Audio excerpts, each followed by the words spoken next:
Hello, ladies and gentlemen, and welcome to the Coast-to-Coast Combat Hour. I'm your host, Matthew Hawkins, and as always, I'm joined by my co-host, Ed Carbajal, and on a weekly basis, we plan to bring you the biggest news and interviews in the world of combat sports. Tonight, we're joined by Mase Iacobellis, four-time California State MMA champion. Mason, welcome back to the show. How's it going, guys? Thanks for having me again. So Mason, what's up, man? What's the latest with you? I know you said you were gonna have a more focused direction on going pro. Where are we at with that?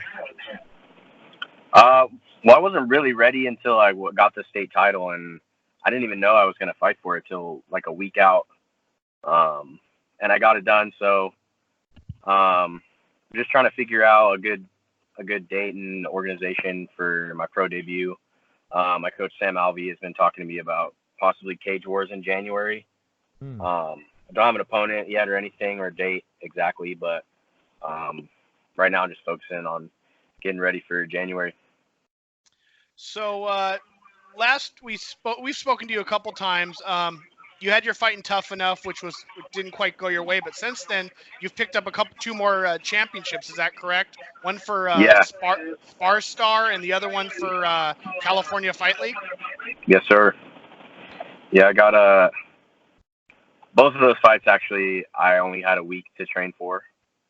I was having like a lot of trouble finding opponents and could never get a fight, and was getting like unmotivated, not training as hard as I should have been. But I got a call week 10 days out for both of those fights. Accepted it, of course, and won them both. So pretty happy about it. 2 wins in 2 months, and it's time to go pro. Absolutely, man. I mean, I remember you saying that was a frustration you had the last time we spoke too, with the I don't want to say shadiness, but just the uncertainty of having opponents, especially with all the time you put in. So, I mean, when do you think you'll be making the move with Cage Warriors? I know there's a card end of January and end of February. Just depending on opponents, whichever one I can get matched up on, I'll be ready to go for both. So, obviously, I want to do it sooner than later. Stay active. I don't want to take too much time off and get ring rust. So just ride the momentum back in, and hopefully end of January is time. Were both of the last 2 wins at 135 pounds? Yeah, they were. And no injuries suffered in this last one from a couple weeks ago? No, but it was a pretty violent fight. Took a few shots, so nothing major, but I probably lost a few brain cells. Well, you're young enough that I think you'll get some back before your next fight. I hope so. Is the beard new? I mean, I know Matt sees you more than I do. I feel like that wasn't on the last time you were on. I usually keep it trimmed, but just letting it grow out a little bit. I actually just got a haircut like an hour ago. My friend Amir cut my hair. Got me a pretty nice. Awesome. So anything changed in your training over the last couple fights, or are you pretty much sticking to the same game plan you had before? I just try and improve. I mean, I'm not really changing my training much. Just trying to get better at every aspect of the game. I got great coaches. 5 of my 6 coaches have all fought in the UFC, so I know I'm learning for the best. Just got to stay the course and be consistent is all. That's the biggest thing. As far as consistency and keeping up with the competition at the stage that you're at, which is kind of like, I mean, you're still young and early in your career, so is it difficult to have the consistent level of readiness, I guess, that especially with the cancellation and stuff you're dealing with? Yeah, it's mostly mental than anything. I mean, I never stopped training, but obviously when you get a fight, you're gonna, start doing the little things that really matter. Cleaning up the diet, doing that extra round or two. And like when I'm getting fights on a week notice, it sucks because I want that time to prepare to my 100%. But I never stop training, so I know I'm always ready to go. It's just a mental thing, honestly. I know one of the earlier times we talked to you, there was always issues about what fight or what weight your fight was going to be at. I know you said these last two were at 135 pounds. When I saw you at the gym prior to this last fight, you were cutting some weight. With the short notice, how much are you having to cut? I walk around like 150 on the dot, so about 15 pounds. Sometimes a little lighter, sometimes a little heavier. But yeah, it's not fun cutting the weight, especially as amateurs in California. We weigh in the same day of the fight, so it makes it a lot harder. You kind of want to diet a little more than you want to cut because you don't want to feel like shit on the day of the fight because you don't have a lot of time to rehydrate and stuff. So I try to like slowly do it, but as a pro, keep the size on so when I cut down, I can gain it back and be bigger, hopefully, because I know the pros are a lot bigger than the amateurs for sure. I would think that like taking this short notice fights. So I mean, I hope that taking these short notice fights like this and being able to make the weight that they ask and stuff is something that attaches a reputation that attaches itself to you when you're trying to market yourself out to these bigger promotions. Only reason I'm saying that is because sometimes I'll do a catch weight or something like that. But if you're making the weight that they want, that's got to be a great way to market yourself out to these bigger promotions. No? Yeah, I agree. I think it's professional to make weight. I mean, that's part of the sport. As amateurs, they say it doesn't matter as much because we're not getting paid, but it's preparing us for the pros. And if you don't make weight, that comes out of your person. I definitely don't want that. So, and it's a respect thing too. Like if I'm making weight, my opponent should make weight. If he doesn't make weight when I did, that's gonna piss me off. And it's a sport. It's respect. If I make weight, you should make weight. Yeah. And that's how it should go.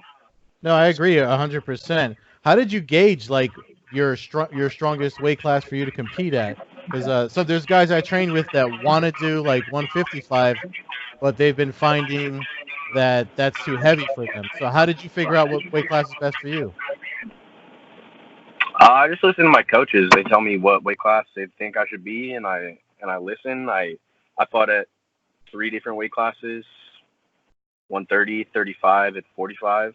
And I feel great at 45 because I don't have to cut weight. But those guys are way bigger than me, so I don't plan on staying there. But with the change in, having to weigh in the same day, now that I'll have a full day to recover as a pro, I think I'm just going to be that much better at 35.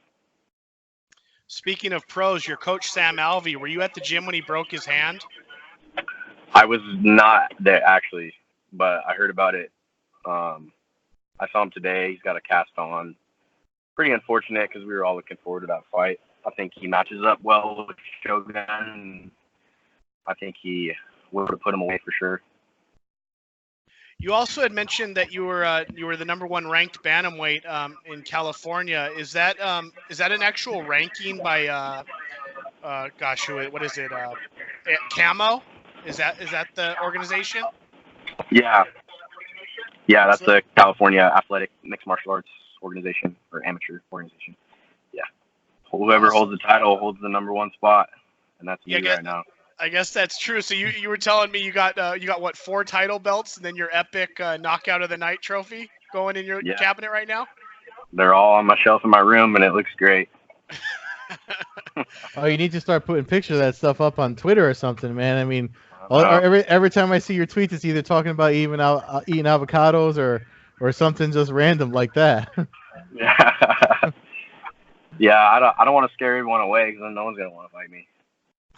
Keep them in the closet. I'll bring them out later when I retire.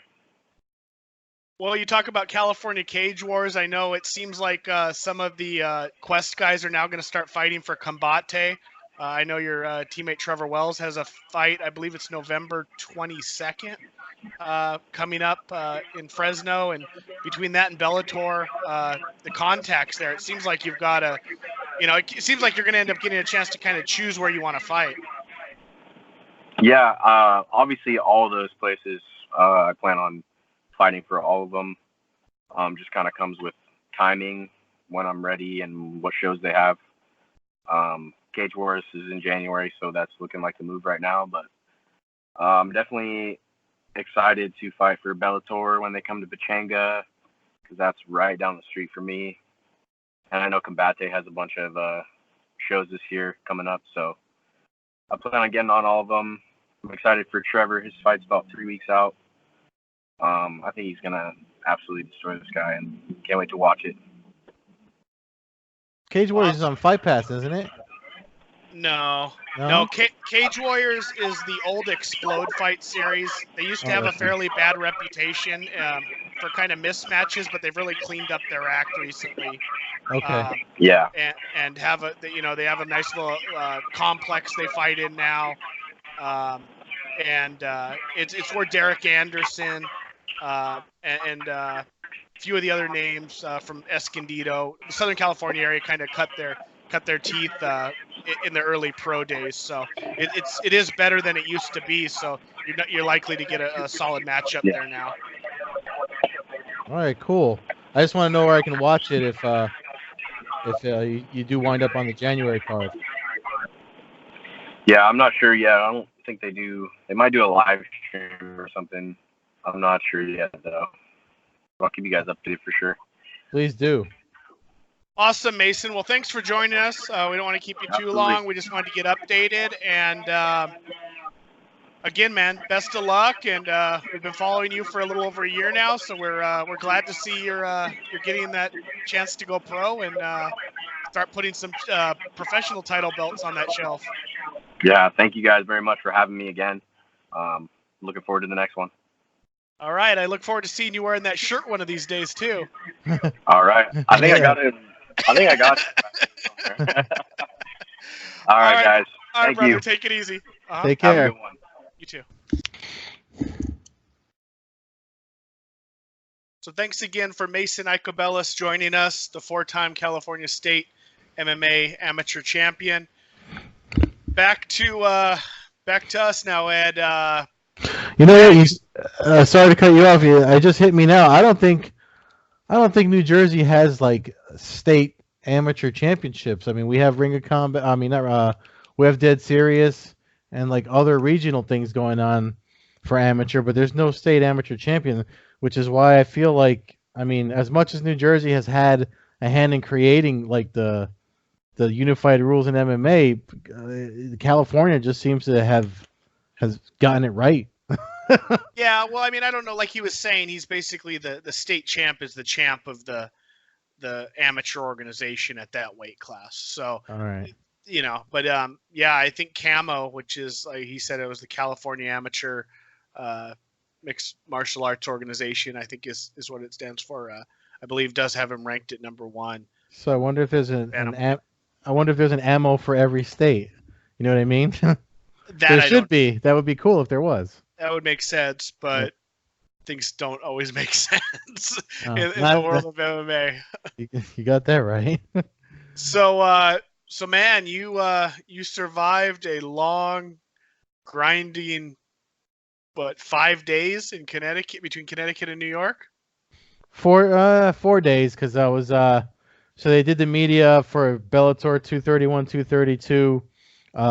They did all the like headliner names in the media day in New York City, in Manhattan, and then I worked there. That wasn't so rough. Friday was the roughest day, but I did survive it. But I'm literally like, I know I'm behind on sleep because the last time I was up almost, I think I was probably 19 years old when I was up a full 24 hours straight.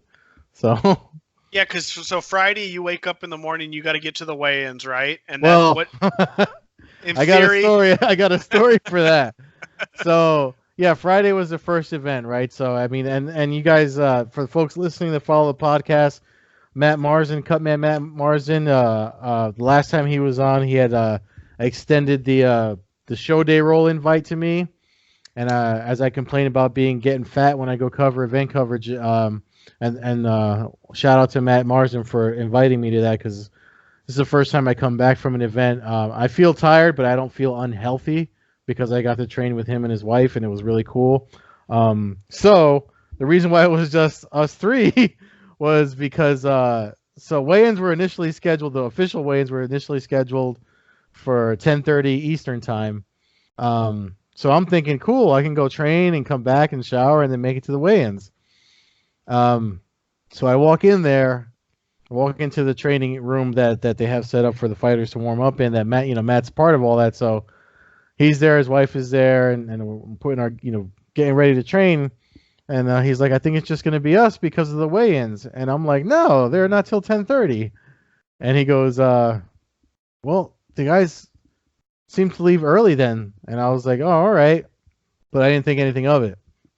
So get a good training session in, and then like a solid hour. We just rotated. It was three of us, so it was like one person stayed in 5-minute rounds, and someone always stayed in for 2 rounds straight. And then as I'm leaving, now mind you, Connecticut is if you remember, Saad. When Saad was on the podcast, and he was also on the Saturday night card. I said Connecticut's a very creepy, like mountainous area. So I'm walking up the Norwich Turnpike in my gi pants with my gear on my back, and my phone rings, and it's Bellator calling me saying, hey, are you coming to the weigh-ins? And I'm like, yeah, it's not for another hour. And they said, no, it's right now.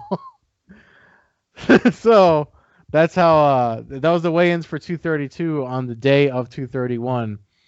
And I made it to the Thursday weigh-ins. That Thursday went great. So that led me to having to rush and get ready. So by the time I got there, I was there for the ceremonial weigh-ins. But by then, everyone already found out about Chris Lencioni's fight getting canceled because Van Roosmalen was 10 pounds over, and all that happened. So that wasn't that. Was their press release wrong, or did you read it wrong?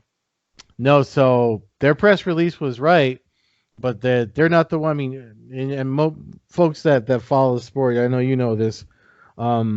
As much as a promotion runs things, when it comes to the commission, they kind of have to do what the commission tells them to do. So the commission up and decided, apparently, like late last night. I talked to a commission guy at the ceremonial weigh-ins, and he even said he's like, I found out 9:30 p.m. the night before that we had to go an hour earlier than scheduled. And I was just like, well, yeah, I mean, not for nothing, Bellator's PR folk are super cool. So as soon as they found out is when they were calling people. They called me, and so I felt privileged because they called me before they called an MMA junkie, which was pretty cool. So I was like, all right, that's nice of them. But I was literally the 2 minutes before MMA junkie, and then because it's a quick phone call. Can you get here? Cool. Just say this is where it's gonna be at. And they changed the location too, and I was like, shit. So I went from like walking, I went showered, and by the time, and mind you, I don't have a car, so shuttle wasn't running. So it was, by the time I got there, it was over, and I got filled in by the commission guy about the whole Lencioni Van Roosmalen thing, and sucks because I'm gonna upload it. I was there for MMAnews.com, but I'm gonna put it on our YouTube channel for the Blogboard Jungle YouTube channel for this podcast. The interview I did with Chris Lencioni was a fire interview. That kid's definitely got a career in stand-up comedy if fighting doesn't go his way, but so far he's a pretty good fighter. But hilarious interview, and I was like, well, shit, this guy's fight got canceled, and now I can't use it. So, or the outlet I covered for didn't want it after that, and I was like, well, it's on my hard drive, so I'm gonna put it up because it's hilarious. I don't know if you saw he did like a cutouts of his own face and was handing them out on the night of his fight with his weight class on the weight that he made, and yeah, it was just hilarious. But his opponent was 10 pounds overweight, which was, I mean, that's just kind of fucked up. Yeah. No, I didn't see that, but yeah, that's terrible when your opponent misses weight by 10 pounds. Yeah, we just heard Mason talking about how, I mean, there's people come from wrestling and stuff. They find that super disrespectful, and it just sucks. He did get a show, his show money, obviously, because none of it was his fault. He was ready to go. Yeah, that sucks. So after a long wait, then the card kicks off. Did anything stand out to you? I mean, obviously Jake Hager with a couple of nut shots. truly got his MMA career started with a no contest. Yeah. Anything on the main card jump out at you while you were there? For 231 or 232? Yeah, for Friday night's card. For Friday, I mean, for the main card, obviously. So Jake, if you saw the post-fight interview that he did afterwards, where he said that he thinks Anthony Garrett just kind of wanted a paycheck and didn't want to be in there, because he said, and you can, and this video is on MMAnews.com's YouTube channel, and he said that he didn't feel a cup. He felt he hit the inner thigh, and not that hard for it to be like a, because if I don't know if you've ever taken a shot really hard on your inner thigh close to your groin, it hurts almost just as bad, but not that it's not fight ending. I've had it done. It's not fight ending. So he was under the impression that Anthony Garrett was just kind of there to get the paycheck under, with his name. However, what stood out to me was that he said, Hager said he thought that, he got the experience with the striking. I kind of thought he took more shots than when they were exchanging before they clinched and all that groin stuff happened. I didn't think he did well striking. I actually thought Garrett landed and before the clinch happened. So I don't know. I mean, he might want to work on his stand-up, but I mean, he wasn't too dickish about it. He was kind of, I don't blame him for thinking that, but I mean, I'll say this after talking to him that Wednesday during the media day, and then speaking to him after the fight and stuff, and he's definitely taking it serious. I wouldn't be surprised if he's back. Like I think they want to get something going in January or February for him, and I wouldn't be surprised. But he said he doesn't want to fight that guy again because of the vibe he got off of him. So I don't know if that's something that translated when you're watching it. Well, I mean, it was the second low blow and arguably the third. The first one Garrett complained about, and the ref told him to keep fighting, said it was inner thigh. But I mean, it's close. When you start dealing with the inner thigh with a guy throwing a knee at you that's 6'5", 270 pounds, there's not a lot of room for play there. The last one looked devastating. I mean, it was straight up. I get what Hager's saying, because that's kind of the way these fighters go about it nowadays, is they just, I don't want to say blame everybody else, but essentially they blame everybody else. I mean, the bottom line is he had been warned already for one. He threw the other one, and then the one, like I said, the very first one. So I don't see that. I don't think he should have a rematch with the guy. But if I'm Anthony Garrett getting paid probably what he's getting paid, I'm not gonna keep getting up from low blows and fight a monster like Hager. I did agree with you on the striking. I didn't think there was anything too spectacular there. A big, heavy striker probably would have put him down pretty easy from what I saw. But then again, against a well-known striker, perhaps he doesn't even dance around at all and goes for an immediate takedown. So that was that. I just kind of mentioned that because that was kind of a, I feel like last time you were there for a doubleheader, you had the Karatanov Mitrione thing, so kind of was like, okay, here we go. Yeah, it's like Ball Kick City in Mohegan Sun. So yeah, definitely. The fight, the fight that stood out to me, the performance that stood out to me was Phil Davis. I thought he looked tremendous against Carl Albrechtsen. Albrechtsen making his Bellator debut, coming from Ryzen. I thought Davis looked great, as good as I've seen him in a long time. His Penn State wrestling teammate, Ed Ruth, I was disappointed with, and I was shocked at the decision. Yeah, a lot of people were.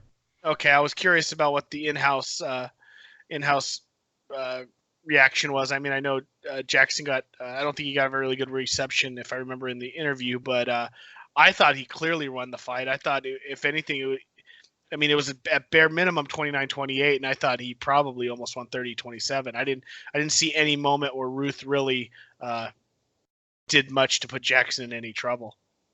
No, and so I don't know if you saw. They didn't give me access to their social handle, so I was live tweeting from my own account, and I said that one of the things I saw happening was that Jackson was hitting him a lot, but he was walking backwards as he was doing it for a lot of his I guess that's his version of counterpunching and stuff. And that one of the things I said was I hope this walking backwards doesn't affect him in the judge's decision, and that's what it looks like happened. But like you said, the in-house crowd. I mean, the boos were loud. People didn't like it. I mean, it was one of those ones that even Scott Coker was kind of like, yeah, I don't know if I agree with that. But if you know anything about Scott Coker, he doesn't like to score fights because he's the old school martial arts guy. I mean, obviously the finishes speak out for him, or dominant performances, much like you were talking with Phil Davis's fight, which was one of the at the end of the weekend when he addressed us at the media. He said that someone asked him, of all the fights from both days, which is the one that stood out most to you, and he said Phil Davis. Yeah, I thought he looked great. And then getting back to Ruth Jackson, I think the easiest thing for Coker is just to run that one back. Why not? It was a good fight. It just makes sense to run it back, get Ed Ruth more experience, and give him a chance to really earn a victory without any controversy. The main event, Frank Mir, Roy Nelson. I think if I go back to our picks, I think I picked Nelson, but I did too. Yeah, I don't think I'll ever do that again. I think he's officially folded up the tent. I don't see him. He has no aggression in any of his fights in the last anywhere near recent memory. He's not even trying to throw the big Hail Mary punch anymore.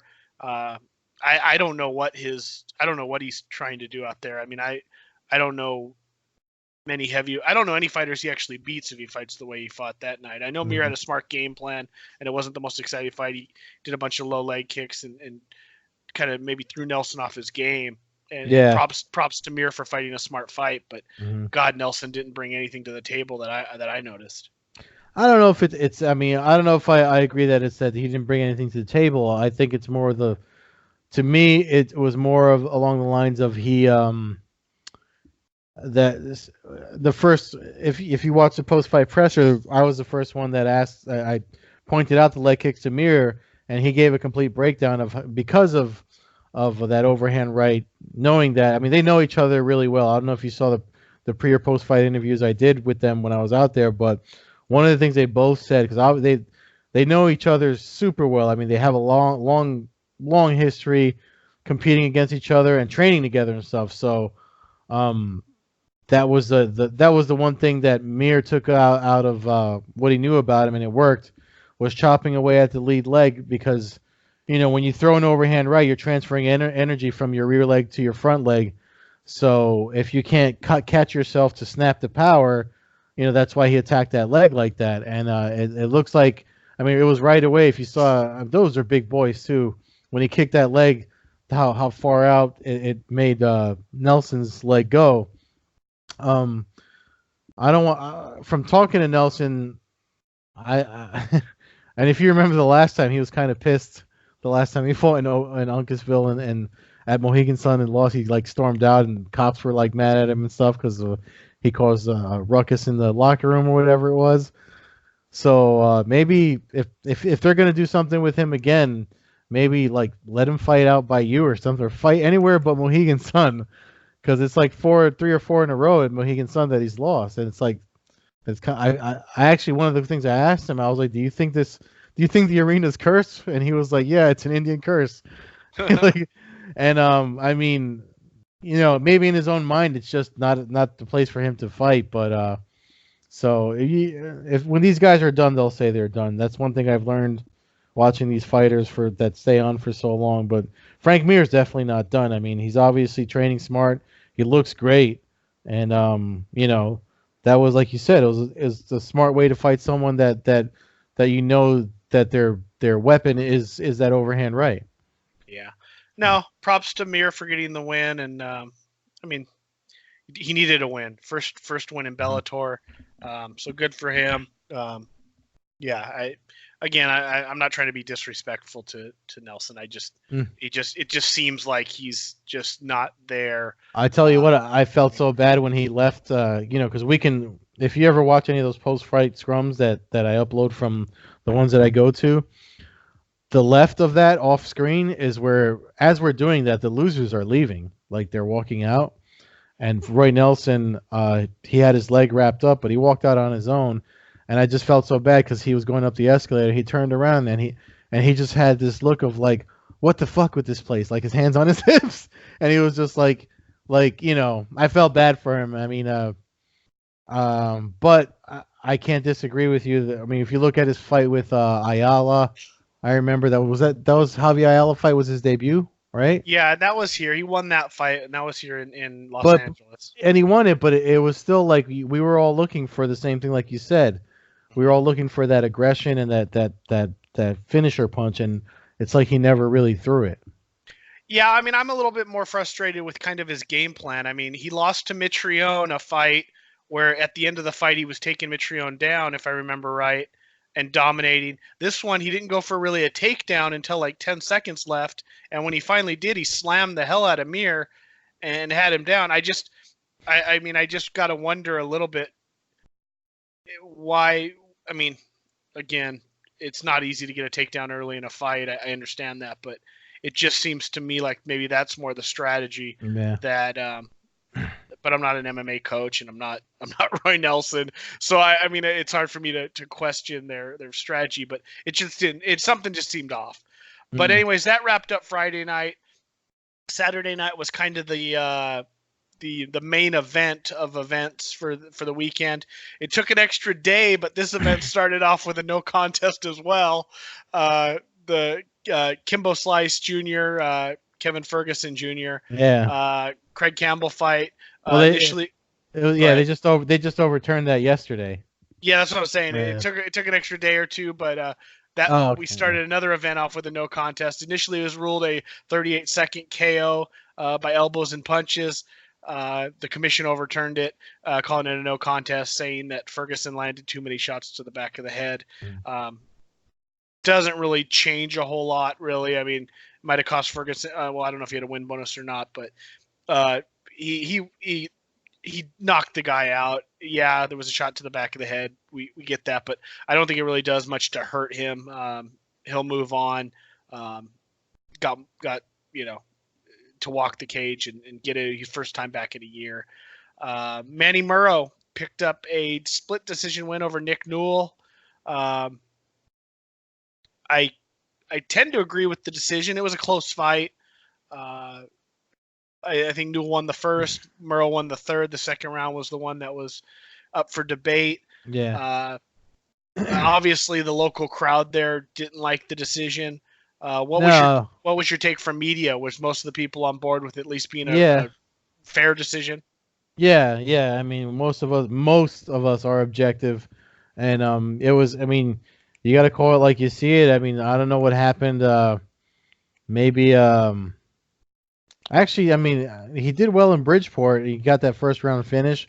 I don't know if he underestimated his opponent or what the case was, but obviously as the fight went on, it looked like he lost a little bit of steam. So I don't know if he had some kind of adrenaline dump or something, but it was a decision loss. It's not like he got finished or anything like that, but there's definitely, to me, there was signs of like he lost whatever gusto he had in the first round and going in and all week, because he was super focused and ready to go all week. I didn't see anything that would make him go off, so I can only assume it was like an adrenaline dump. But he really worked hard on a couple guillotines, and I think I think it took it out of him. Yeah. I think he gassed his shoulders and just gassed himself out. I mean, he had it in deep in that. I think it was the first round. He had it in really deep up against the cage, and I mean, I thought the fight was over. We've seen Newell win with that choke several times,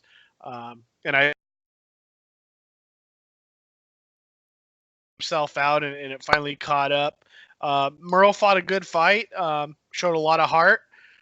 Newell's when you start. I mean, he's fought some good competition in the past, but you fight this good competition, eventually, you let fights go to decision, you're going to lose some really close decisions. I mean, that's just the nature of the game. I think Newell will be back. Bellator will have him back. Obviously, he's a big fan favorite. Oh yeah, absolutely. Out there on the East Coast, and a good win for Murrow puts a name on his resume. So Yeah. I mean, I don't think a lot of harm done. I mean, obviously Newell wants to keep winning, but I don't see it as a huge detractor from the future of his career. Patrick Mix in the next fight looked great. Suloev stretch. I don't think I've seen that since Zabit and Aljamain Sterling pulled that off at a Bellator, or no, I'm sorry, at a UFC event maybe 6-7 months ago. Looks great. Moves to 12-0. I think that makes him like 21-0 or something like that if he had his amateur record in. Yeah, he was saying that actually afterward. I mean, he's looking for he said he told me and he hinted afterward. I mean, he'd like to get at Horiguchi. He knows it'll play well, and he thinks he can give him a challenge. So, I mean, they definitely need to start. Like you said, the number. One of the things Scott Coker said when he was talking about Jake Hager, he was like, I want to see these guys. He's like, I think 10 is a good number before we start pushing them. But he already beat Ricky Bandejas, who was someone that's highly ranked at Bellator, title contender and all that stuff too. So I think that Patrick Mix is definitely main card fighter. You know, he needs to be main or co-main, and I mean, if whatever plans they got, I know they have plans for they're going to announce for next year's like Grand Prix and stuff. Outside of the women's thing, he was hinting at. If Patrick Mix can be a part of something, maybe get on that rising card. I mean, I'd like to see him fight Archuleta at 135. Maybe set up a number one contender fight there for Horiguchi, because I'm assuming Horiguchi's going to have something to do with Ryzen over New Year's here. So maybe you have those guys fight. Heck, in Japan or maybe next January. I'm not sure where Mix is from. I know Archuleta is a Southern California fighter, so the January Cyborg card would make sense and put us out a few months. Mix obviously didn't suffer much damage in this first round fight. He's from New York, but he trains out at Jackson Winkin. So he's not far from Southern California. I mean, he's on this side of the country. So I mean, that would make some sense. But he looked great. Another guy who looked great, Paul Daly. He fought Show's friend Syed Awad. Unfortunately for Awad, he suffered a second round knockout, but it was a hell of a fight. He didn't fight like a short notice fighter. That's for damn sure. No, I mean, he always brings it. You know what you're getting with Awad. I mean, a year and a half ago, he was getting heavy into title contention. And then he's on a skid now, but he's fighting some tough fighters. Taking this one on short notice. Ran into, the Gertz fight was a toss-up that didn't go his way. The Yamaguchi fight just made a mistake against a great grappler. These things happen. He's gonna keep on fighting, keep on making money, and putting on great fights for Bellator. Yeah, he had some nice moves too in that fight. I mean, not for nothing. I think Bellator already put together the elbows back and forth that both he and Daly hit on each other, and that was super creative on his part to throw that elbow from the turtle. That was he hit him hard too. Yeah, that was a good one. But Daly, one of the most powerful strikers pound for pound in the history of the sport, put a huge left hook on Awad and sent him reeling down hard. Daly's a beast. I'd like to see him fight Koreshkov next. I think that maybe Rory. I think I posted I'd like to see Rory versus Larkin. Amosov versus Lima, Daly Koreshkov, kind of set up another little tournament. Well, if you saw, I spoke to him before the fight. He didn't do any media afterward, even though he won. But I directly asked him. So Scott Coker said at the media day on Wednesday that Lorenz Larkin gets the title shot against Lima, pretty much, because Lima's the one that I know that's what we're going to talk about next. But so he said he's up next for the title shot. And when I asked Daly about it, Daly just flat out said, he's like, well, I knocked out Lorenz Larkin, so I think that's argument enough for me to get the next shot. And so I would, if Coker's using the Koreshkov Larkin fight for that, then what you're saying makes sense. Make Koreshkov and Daly next. Yeah, I mean, I guess I'm looking at it. Larkin is coming off 3 wins in a row. I kind of forgot that. I mean, he started off his run in Bellator basically, with a title shot. So, and then the loss to Daly. So yeah, he beat Fernando Gonzalez, Pascu, and Koreshkov. I mean, he's earned his way back up the ladder. Yeah, I guess that it's a rematch from the New York fight at Bellator 180 or Bellator NYC. But Yeah. I don't know. It's a good fight. I just in my head I was thinking of some. I think Korshkov Daly sounds like fun to me. Yeah. And then Lima and I was thinking Amosov. I know he doesn't have the names perhaps that some of these other guys have, but he's 22-0. I thought that might be a good, give him Lima and just you kind of have a chance to create a new star. If Amosov wins that fight, then you got a 23-0 champion. Made some sense. And then, like I said, if Rory's still going to keep firing away, Rory and Lorenz Larkin sounded like an interesting matchup. So there's a lot that can be done. Obviously, Bellator is loaded, but that gets us to the main event. I kind of jumped the gun there, but new champion Douglas Lima, basically a whitewashing of Rory McDonald, fought a tremendously smart fight, didn't allow himself to be taken down, and I think established himself as one of the top welterweights in the world today. Absolutely. We first thing we discussed over at SureDog, at the end of every weekend we do like a rankings chat, and that was one of the things people were saying, like it's time to start giving this man his due. Fighting through that tournament and then avenging the loss to McDonald. I put up the picture of him with his 2 belts and his glass of not so great champagne and a $1 million check. So yeah, man, definitely somebody people need to start recognizing. Yeah, I mean, I've recognized him personally lately, the last few years as one of the top guys. And he's obviously, I mean, if you follow Bellator, he's been at the top of Bellator for a long time now, going back to the tournament days. But this win over McDonald's huge. Yeah, let me ask you this. Excuse me. If he fights Ben Askren again, does he win? I think so. If he fights Ben Askren, I would favor him. Yeah, absolutely. That brings us to the results from UFC Singapore. Yeah.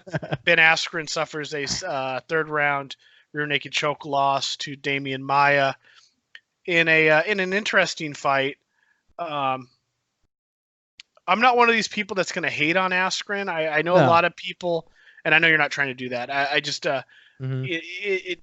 we say it all the time. The MMA fans are so fickle that they're quickly ready to start destroying fighters when they lose a fight. It's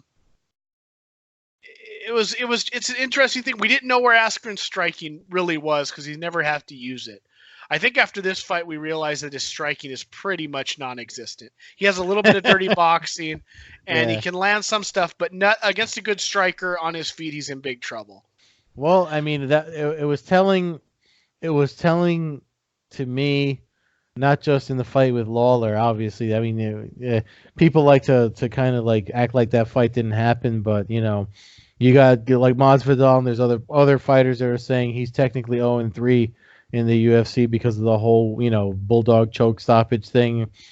But I think that was a Herb Dean thing that you were kind of mad about too, right? I mean, I know you're always mad at Herb Dean, but yeah. I mean, I don't know. I thought it was questionable, but but I'm the point I'm trying to make was, so like really leading into the Masvidal fight, there's he did that during open workouts. You can still find that video online too, when the guy holding pads for him to hit and throwing counter shots. His pad holder was hitting him more than he was hitting pads. Yeah. And then, like you said, I mean, if you look at, I had to have an argument with somebody on Monday when I got back, actually, about, they were like, Askren was winning on the scorecards. And I was like, whose scorecard, yours? And I was like, no, because, I mean, Damian Maia, who's not that, I mean, he's got a boxing coach, but you could see you like you said, you can tell who trained more with or who was better at it between the two of them. I'm not sure. I mean, I don't know. I thought it was 1-1 going into the third. I gave Maia round 1, and I thought Askren won round 2. Okay. I mean, I didn't get to see it. I was sleeping. Yeah, I thought. I set my alarm, woke up early a couple times to catch a couple of the fights, but I don't know. Askren ended up in a grappling exchange. A couple times he ended up getting mounted once he got takedowns. Maya's no joke. We know that. We know Maya has a history of fighting at 185 pounds prior to his drop down. So he's a bigger 175 pound. He's a lankier guy. He probably had 4 or 5 inches on Askren in height. Yeah. I just don't want to fall into the thing of, I see people online and some of the talking heads saying Askren doesn't deserve to be in UFC. He's not a UFC fighter. He's not worthy. He's not worthy. He's not worthy. Here's where I stand. I don't think he beats many of the top 7 or 8 guys, but I think he beats everybody from about 9 to 100 at welterweight just by using his wrestling. And I don't think there's anything wrong with that. I think that perhaps he had it too easy for a big part of his career where he didn't have to get any striking down, so it never was something that he needed to completely focus on. He was able to dominate with his wrestling. I think now, Maya turned out just to be a terrible matchup because we learned his striking was rudimentary, and then you can only take Damian Maya down so many times before you get caught, especially in a 5-round fight. If this was a 3-round fight, essentially Askren would have been a minute away from winning the fight. If my judging was right and he was 1-1 and he gets the takedown and he's, but he gets reversed, he ends up on the bottom and he ends up giving his back and getting choked out. So, it's just one of those things. I just think fans are idiotic when they start going back and trying to figure out if guys are this good or that good. We learn kind of where he's at against the top level competition, the top shelf guys in the world. And he's probably he's not likely to be a world champion, but again, well, yeah, I think it has to do with his timing too. Like maybe if he got in the UFC when he initially, when the whole thing with him and Dana White started, maybe back then it wouldn't have been this way. I think because don't forget he was technically sort of retired when this trade thing happened. Yeah. So when you're especially someone like him, if in his mind he was done and then the opportunity came and he took it because it's something he kind of wanted to scratch off of his competitive bucket list, then maybe it's because of the time he's coming in and the level of competition he's coming in against now.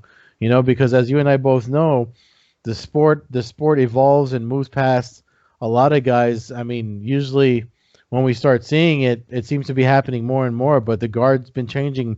I feel like the guard's been changing more frequently within the last 5-10 years, than like generationally when you look at the way the sport's evolved. So yeah, no, I get it. I guess my frustration is the people that are saying he doesn't deserve to be in the UFC or he's a washout are the same people who are telling us Justin Gaethje's a bum after going 1-2 to start his UFC career. Things happen. Fights are fights. There's matchups. There's styles. Everything. Nobody in the sport goes undefeated. It just nobody does. Maybe someday somebody's going to retire undefeated. There's a couple guys who got some good records right now, but you lose fights. And if you challenge yourself and you fly halfway across the world to fight one of the best grapplers in the history of the sport, and you're a wrestler, there's a chance you're going to get choked out. And it's just one of those things that happens. So again, I think it would be, idiotic to not think that he's a top 20 welterweight in the world. Now that's not what some of us were sold on, or wanted to think, but it's the reality of it. If he hangs around 12 ranking for the rest of his career and makes some money and wins 5 more fights in the UFC, it is what it is. But it just bugs me when I see fans try to dissect people's careers. I hear you completely. I'm 100% with you on that. One of the pluses for him, I think, coming out of it is like he admitted being overconfident with up to this point, and maybe that that's one of the things in martial arts that in true martial arts is absolute martial arts is supposed to humble you and help you recognize stuff like that, and it looks like he's recognizing it. And I think maybe he just goes and gets a boxing coach and works on his hands to get one more in so he doesn't walk away from the sport, with 2 finished losses like that. Yeah. Well, we're starting to run long on the show, but we need to definitely get through some of the main card here for UFC 244, the huge Madison Square Garden event this Saturday night, live on ESPN Plus pay-per-view. Loaded card, no title fights, which is a rarity for a pay-per-view. There is a title. There is a title. That's right. It's just not the traditional title we're used to. It's not the traditional one, and one that if it was happening in another organization, fans would be calling them Bush League. But we'll just stick with that. But anyways, the main card. Actually, the top 6 fights are pretty awesome. Corey Anderson, Johnny Walker. Anderson 12-4, Walker 17-3. Walker kind of the hot ticket right now at light heavyweight after some awesome finishes. Corey Anderson, the light heavyweight contender, more wrestling based guy. I would like to see Walker win because he's exciting, but I see Anderson grinding this fight out, taking Walker into some deep water and using his wrestling and pulling out a maybe unspectacular decision win. You know what? I mean, it is New York with the odd outcomes New York does have a history of having, so I wouldn't be surprised if that happened.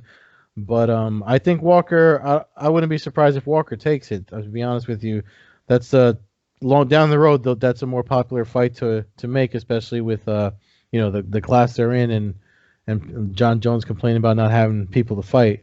I would like to see Walker more against John Jones more than Anderson. So maybe it's just my wishful thinking, but I'm going with Walker. Kevin Lee, Gregor Gillespie. Lee 17-5, up at welterweight. Been on a little bit of a skid lately against Gregor Gillespie, 13-0. Lightweight, Lee coming back down to lightweight after unsuccessful at welterweight. Interesting fight. 2 really good wrestlers. I'm going to go with the undefeated Gillespie. I haven't seen anything in his game yet that leads me to believe that a guy like Lee would give him trouble. But Lee did have Ferguson mounted in their interim title fight a couple years back. But I'll go with Gillespie again, probably by I'll say late 3rd round stoppage when Lee starts gassing out a little bit. Yeah, I really can't argue with you there. It's funny you mentioned the Ferguson fight because when I looked at the matchup, I was immediately going to pick Kevin Lee that's the fight that made me think about doing it. But yeah, I mean, he seems to be one of these guys that would probably benefit from a 165-pound weight class. But yeah, I'm with you on that one. Next bout's a big heavyweight clash. Derek Lewis, former title contender, going for the heavyweight title against Cormier, faces Blagoy Ivanov, the former World Series of Fighting heavyweight champion. Lewis 21-7, Ivanov 18-2.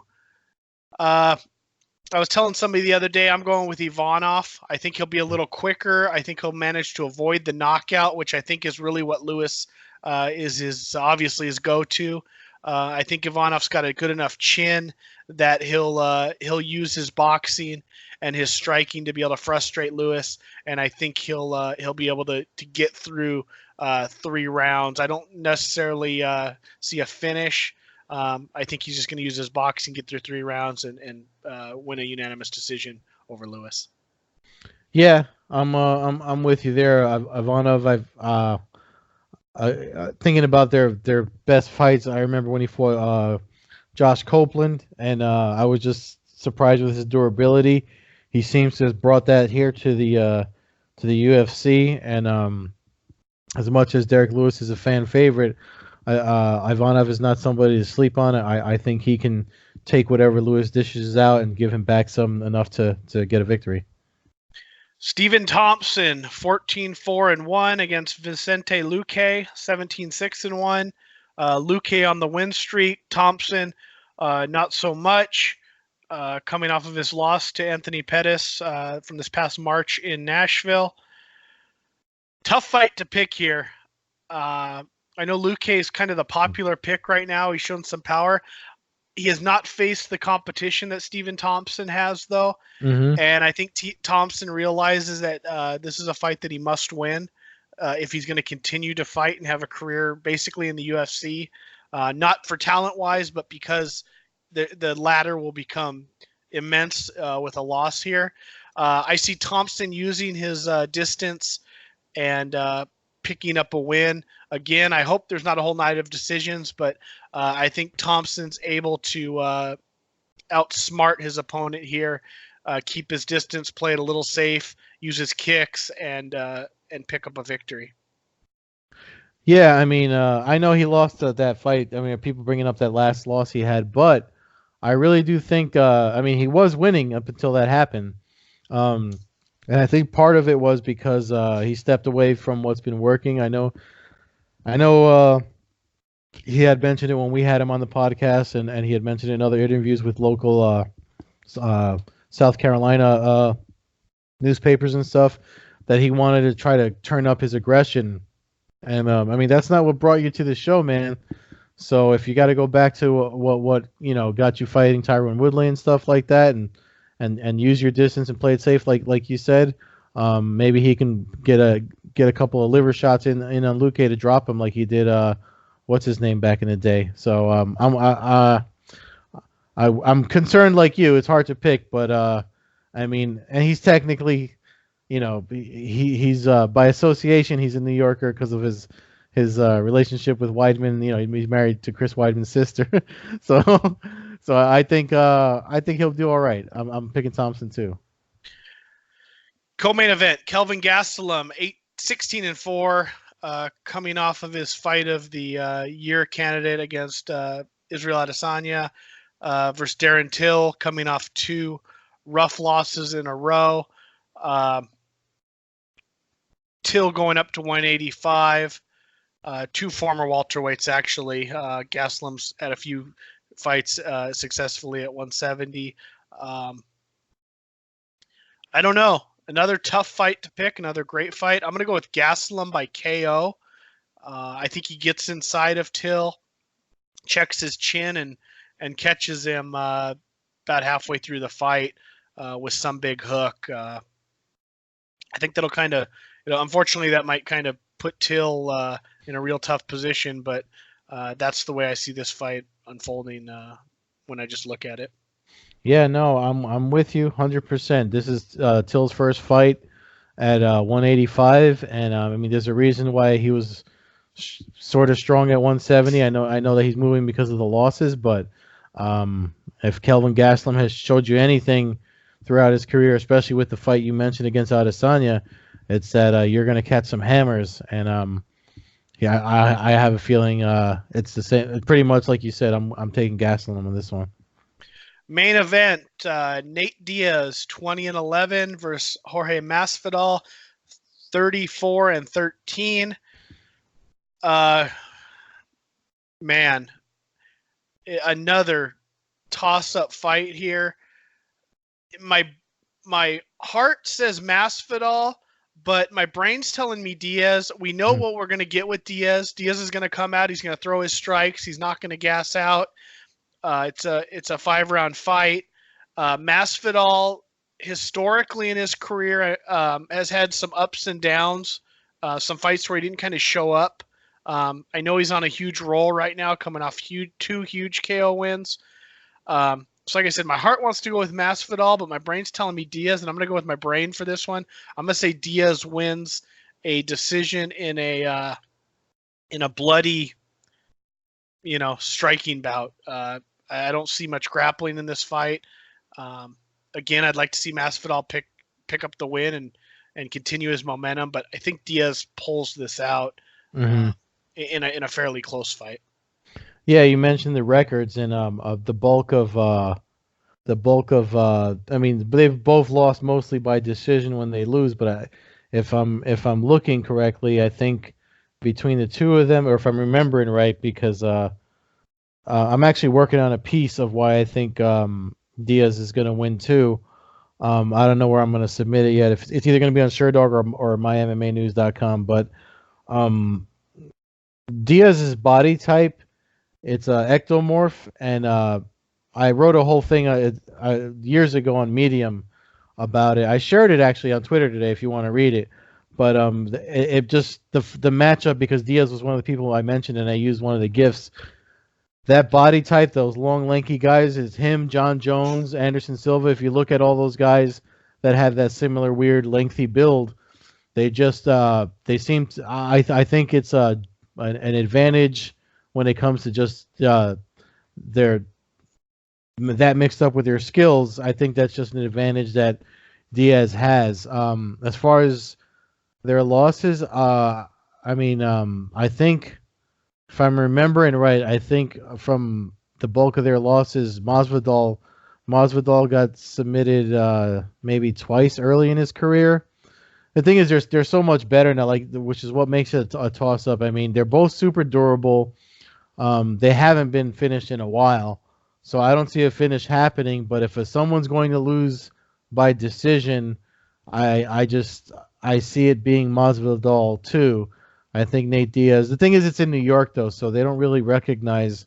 New York Commission acts like mixed martial arts just fell out of the sky since the ban got lifted in 2016. So apparently nobody's ever watched an event, but until they started holding them there. But with that being said, I mean, I'm with you with Nate winning. I think he can pull off a decision win. I don't see him. I don't see any flying knees or hard overhand rights maybe dropping him, but not finishing him. And Masvidal would probably be overzealous that if he does hit him, I see Masvidal, if he does drop Diaz, I see him coming in to try to get the finish because he wants a finish, and Diaz can likely catch him in some sort of submission with that aggression, especially if it's early and they're dry, no one's sweaty yet. So at least to get the put him in trouble. So yeah, I think it looks like me and you are on the same page for a lot of these. Yeah, I think we're 6 for 6 on our picks, so we'll see how that goes. Should be an interesting, entertaining weekend though with that card. So fans can follow us at Combat Hour on Twitter, at Coast-to-Coast Combat Hour on Instagram, myself at MMA Hawk 21 on Twitter and Instagram. Follow Ed at Carbazol on Twitter, at Carbeerzol on Instagram. Ed, I'll talk to you. My birthday's this Sunday, so I'll be enjoying the fights and relaxing on my birthday. So until next week, man, I'll talk to you. All right, man. Well, you have a happy birthday. Throw some back for me. I will for sure.